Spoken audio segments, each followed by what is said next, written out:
This is Abhishek Sengupta and welcome back. You are listening to Abhishek Sengupta Audio Talks. We are here with another episode of Knowledge Talks. In this episode of Knowledge Talks, we have with us someone special. That's Maxwell.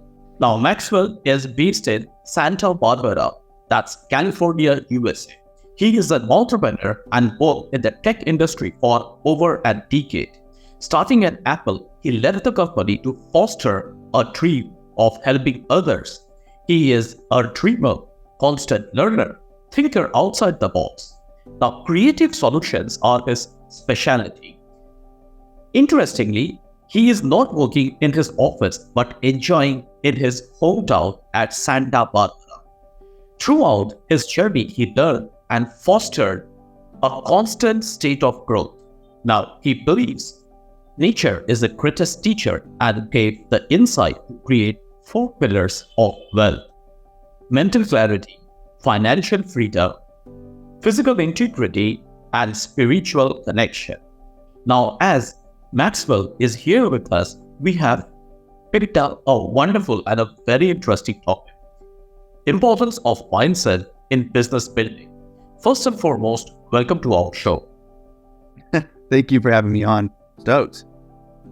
Wonderful. Maxwell, we are going straight to the discussion point. My point number 1 is, can you explain what mindset means in the context of business building and why it is crucial for entrepreneurs? We keep on hearing about mindset, importance of mindset, etc., etc. Could you enlighten us on the importance of mindset in the context of business building? Over to you. Yeah, for sure. So mindset for me it's a practice, right? And as the fast-paced life of the hustle, it's easy for people to get lost in their thoughts. And so what I mean by mindset is really tuning into yourself with meditation. I have a meditation practice, and I do that in couple with nature, right? And so it's kind of like when I am stressed about meeting deadlines or clients, whatever, that puts me into a linear thinking, which is not effective for my job. And so what I'll do is I schedule a meditation every morning, but then every day at some point I will be outside in nature for releasing of all of my worries.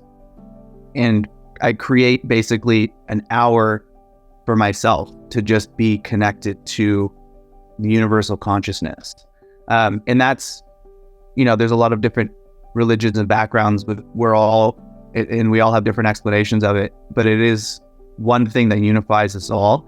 And so by tapping into that, I get more insight and more power to my thought. And then I come back and I have I use an iPad for a journal, and I journal my thoughts of what I've received.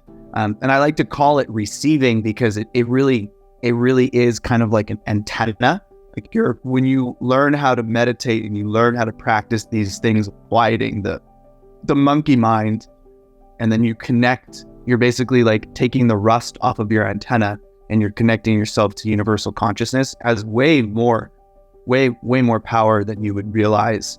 And so for me, mindset is crucial.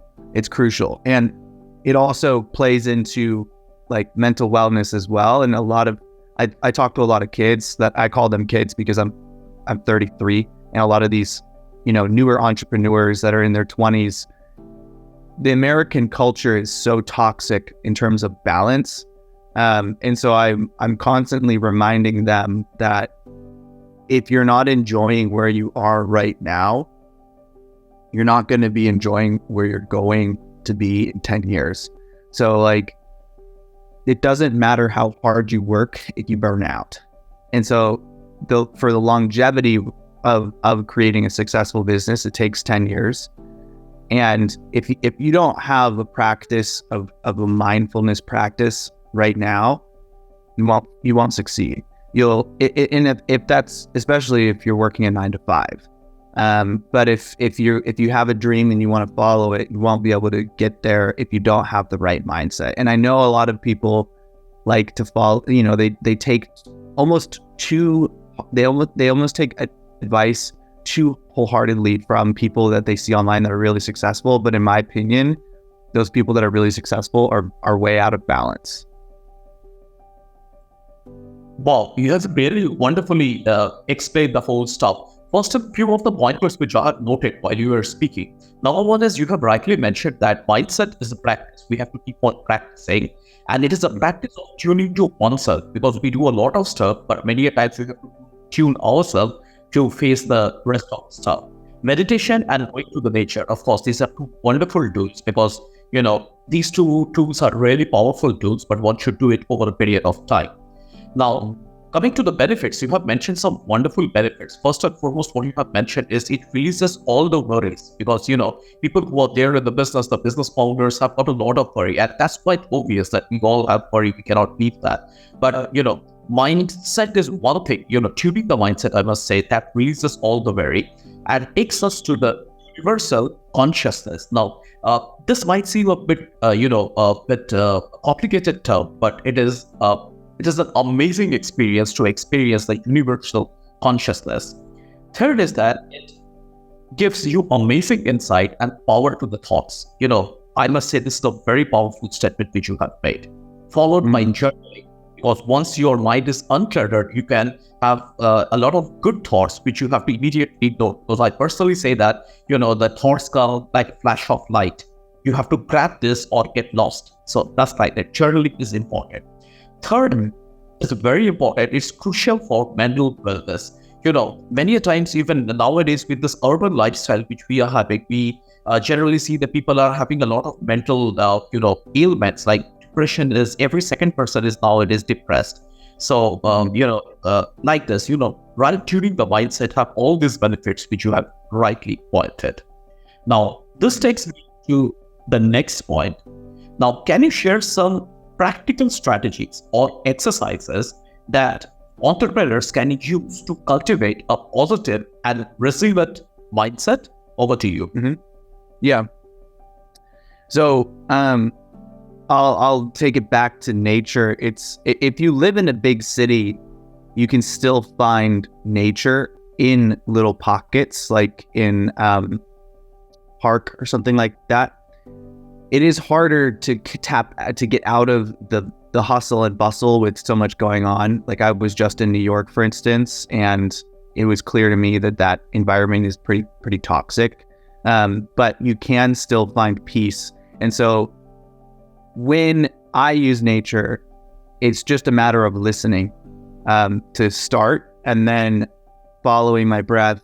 And then once you get to a certain level of awareness of your breath, then you realize that the breath is kind of the heart, is kind of, well, it's not only your heartbeat, but it's kind of the heartbeat of the universe. It's the same energy. It's the same, it's the unifying thing that for sure is happening. You're breathing, and that is happening in the now, which is connected to the whole planet that you're on in the solar system. So it's like the breath is what is like the gateway to having that connection to the universal consciousness. I recommend nature always. Luckily for me, I'm not in a big city, so it's not hard for me to find that. And if you are in a big city, you're going to have to put more effort in. But if you don't, again, have that connection, then you're going to be too mental. And I don't think that, I just think that people who are too mental burn out faster. And I feel for them, because it's a type of suffering. When you connect to that universal consciousness, it's a feeling of compassion that no matter what you do, you'll always be supported. And I'm lucky enough to find myself having that. And depending on your, religious background or your spirituality background, again, it doesn't matter who you're praying to. As long as you find that feeling of compassion. And then you hold that with you all day. And that's why it's a daily practice, because tomorrow you wake up, there's 25 things on your list that you're stressed about. And those are real things. I'm not saying that they're not real, but they are distractions of what's truly important. And so it's like connecting back to that brings a whole level of meaning to the small things that you're doing, like from making lunch all the way to closing deals. Each one becomes a spiritual experience if you know how to see it.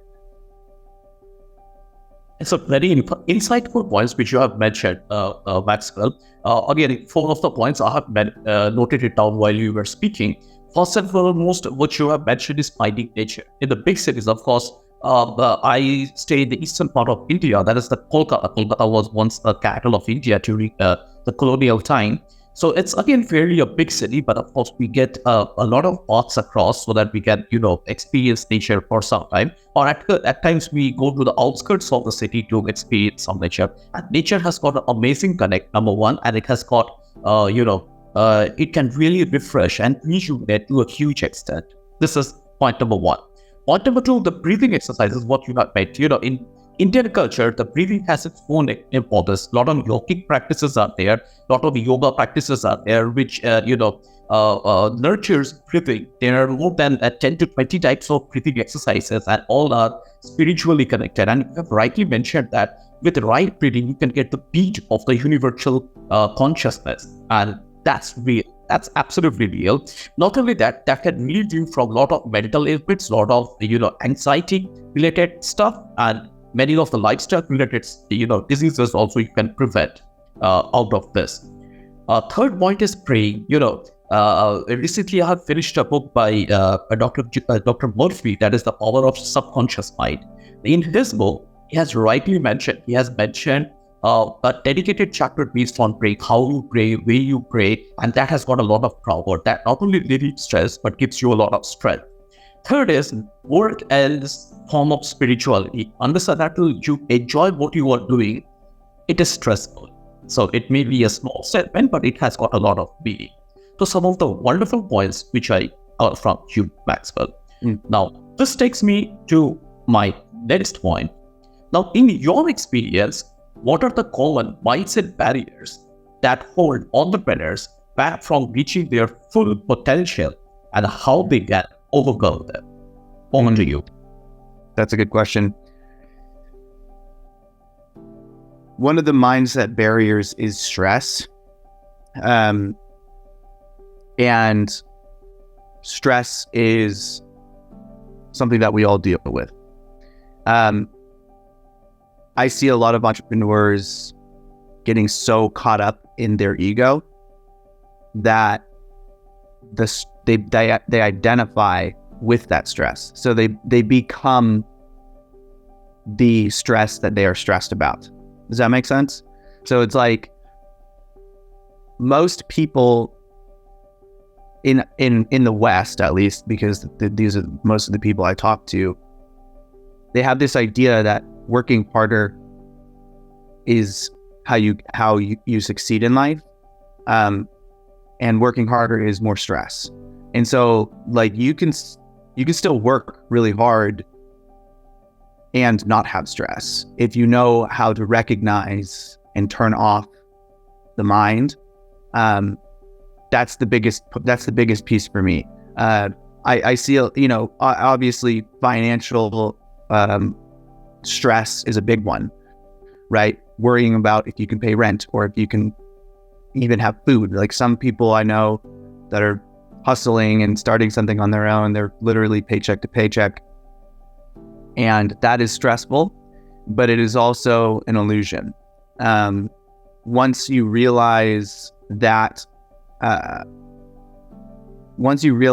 not identify with your ego and the stress that comes with it, then you're free in a sense. And like, regaining control of your mental clarity is the first hurdle. I would say that's like the most important, and it's the most overlooked.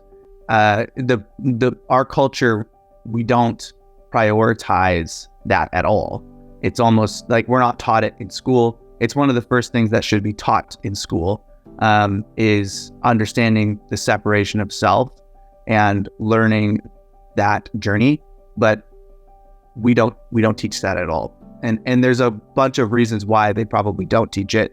And it's unfortunate that it is. But I have been notoriously, sounding that alarm for years, and everyone that I talk to is in a moment of stress. It's always like a reminder that I usually, talk to them about, do you breathe? Like, do you have a practice? Maybe you should try, because number one, it's free and it's the only thing you have, really. And it just takes a little bit of effort. Sometimes it's only 20 minutes a day. It doesn't take that much effort to tap into it. And the benefit from it, I can only speak from myself, my own experience. The benefit is it basically changes your perception of reality, if that makes sense. Maxwell, you have wonderfully explained that. I have taken the three very important pointers which you have said. Number one, the barrier is stress. Now, everyone in this world is stressful in some way or other. Some are having a huge stress, some are still struggling with it. Now, you have rightly mentioned, deal with the stress. You have to have you turned off switch. You cannot go on and on and on. Sometimes you have said, okay, that's all what we can take today. Let's keep it for the next day. Or that's what it's okay. This is beyond control. Let's not focus on that. Let's focus on what we can control. So there has to be a turn off switch at a certain point of time. Point number two is mental clarity. Yes, this is a very underrated topic. We talk about goals, we talk about plans, we talk about execution plans, but we hardly talk about mental clarity. This is one thing which is underrated, but it is one of the very important pointers in this. And the easiest way to do that is, of course, deep breathing. Now, as I have mentioned previously in the previous point, that ancient Indian yoga techniques have got a lot of breathing exercises. So it's not very hard. It's not very rocket science. Everyone can do it sitting anywhere, probably in the office chair, or probably on a yoga mat or simple mat, or even on your bed. So a third thing, which is a pointer from my side, you should go for a regular session of meditation. Meditation really helps you not to, it's again not a rocket science. Simply having a conscious and uncluttering your thought, I must say, it's all what you require. So this was one point, which a quick addition from my side. Now, Yes. This takes me to the fourth point. How does mindset influence decision making and risk taking in business? And what advice would you give to the entrepreneurs looking to adopt a more entrepreneurial mindset? Over to you. Okay. So when you become more and more successful, your decision-making power becomes more pivotal. And really, depending on your role, your ability to make 1 to 3 good decisions a day is more than enough. And mindset comes into that if you're approaching something from a unconscious state of mind. And what I mean by unconscious is like a stressful state of mind, a state of not enough, or a state of fear. You're going to be taking those business decisions in the wrong direction. And so, like, for myself, when I get overwhelmed, I notice, hey, maybe I'm rushing too much into this, or I'm not going to be clear-headed when I think of a solution. So I will step back, give myself some time. Sometimes that could be 30 minutes, or that could be all day. If it is a pressing decision, really, because I run my own business, it's really on my time. And so if it's a complicated decision that I have to make, I will give myself more time to have clarity. But if I'm forced to make a decision in real time for something that is pressing, I'll usually give myself 15 minutes to think about it. that's usually acceptable for most people. But there's always this pressure, and that external pressure has no place in my mind. It has no place on me. And I know that. And so I'm battling my ego versus myself. And then I realize, and I will sit down and meditate, or I will go for a walk. Sometimes it's even just going for a walk. Like, you don't even have to go that far, but to just get out of whatever you're currently doing or whatever you're currently stressed about, and to recenter yourself and then come back. It always works better. I always make a better decision after giving myself some time to release that thought, reconnect, and then bring that thought back in with a new, I guess, frequency, if that makes sense. Oh, that's really amazing. You have just mentioned one state that is called stressful stage. Now, if you are taking decisions while you are in a stressful stage, the decision is going to be a wrong decision or a weaker decision. The quality of decision will not be right. So you have rightly mentioned one amazing step. That is, you have to step back. Don't keep on stressing yourself. Don't keep over-stressing yourself, I must say. Rather, you step back and give yourself some time. Give your mind to get uncluttered for some time, have clarity, and then move for that. And second point, which you have mentioned, like going for a walk.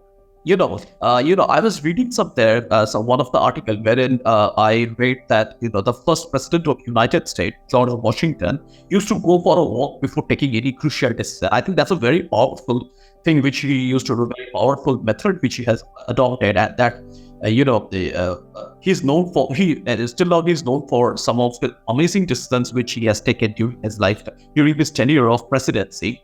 So I think these were very very, very powerful mechanism. Stepping back, giving yourself time, have clarity, take decision. And second is just take a walk. Leave everything for a few minutes, take a walk, come back. You will find yourself totally rejuvenated, and your quality of decision making will definitely be good. So, wonderful point which you have mentioned.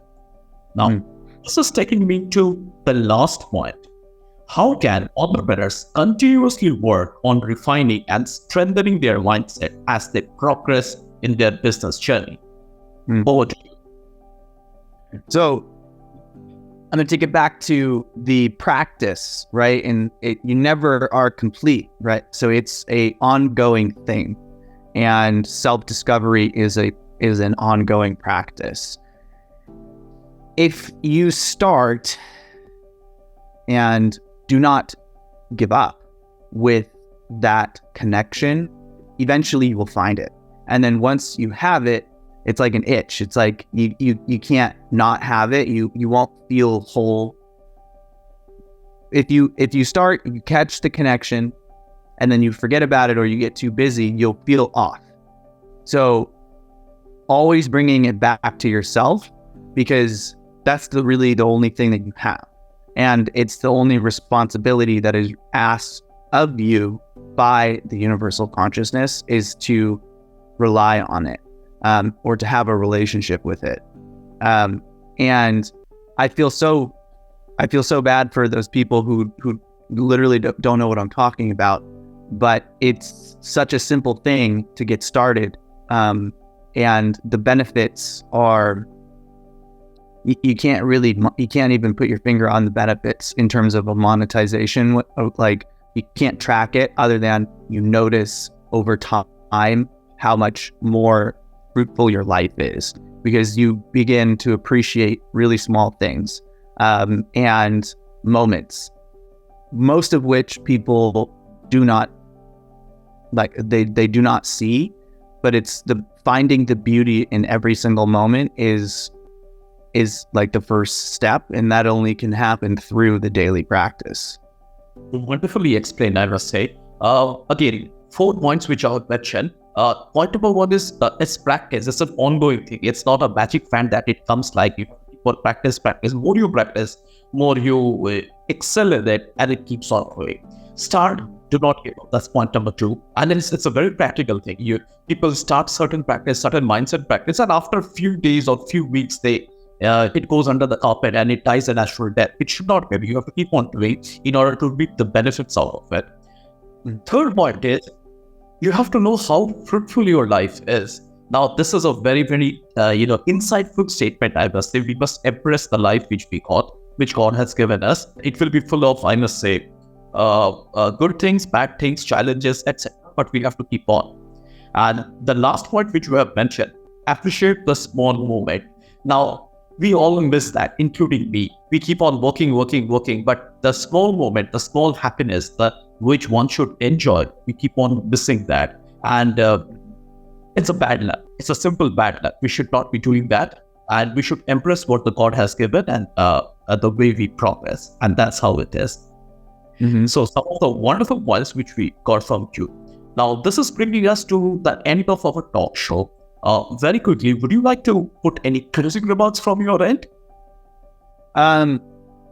Yeah, that's a good question. I guess just keep going. And I have faith in you that you're going to figure it out. You're going to find out what we're talking about. If you have no idea what we're talking about, I have faith that you will. This is kind of one of those things that in time everyone realizes. It's just a matter of if you realize it in your 20s or if you realize it in your 40s or your 60s. Eventually you will realize it. And the sooner you do, the easier it will become. Wonderful. Maxwell, you have added a wonderful point. That's faith. Now, in ancient Indian, sculptures or ancient Indian techniques, faith is a very powerful weapon. It is said that there is a saying in India that, faith can even move a mountain. If you want to move a mountain, have faith. Now, faith is a very powerful weapon. Faith is a very powerful tool, I must say. If you have faith in yourself, in your work, in what you are doing, you will keep on enjoying that, and you will of course keep on progressing. But if you do not have faith on yourself, you will keep on having the turbulent time. It's something like law of attraction. If you like what you are doing, you will have a faith in what you are doing, you will keep on moving, you will keep on progressing, and vice versa. If you don't, nothing will happen. So it's something like that. So faith is a very powerful weapon which we have. I mean, it's a weapon, it's a tool. When you use it, it can either make you, it can even break you. Not Yeah, it's a wonderful statement. So this is bringing us to the end of our talk show. It was a wonderful session with Maxwell. If any of you would like to connect with Maxwell, I will give his Twitter handle in the description of this episode, using which you can connect with him. That's how we got connected, and we are recording this wonderful episode. I was just going to say, reach out to me. I just started using Twitter. I have been off of social media for almost a decade because I've been running other people's social media accounts, but I just started, and reach out to me. I have time. I can respond to people, and I thought this was great. I really enjoyed it. Thank you so much. So, please reach out to him. As I had said, I will give his Twitter handle in the description of this episode. To my podcast listeners, I request for a review. I want an honest review how my podcast is helping you and enhancing your life. If you got value from this episode, please like, share, and subscribe. And I'll be back with many such episodes. Till then, stay tuned, stay connected. Have a great day. Thank you so much, Maxwell, once again for being a part of the show. Yeah, thank you.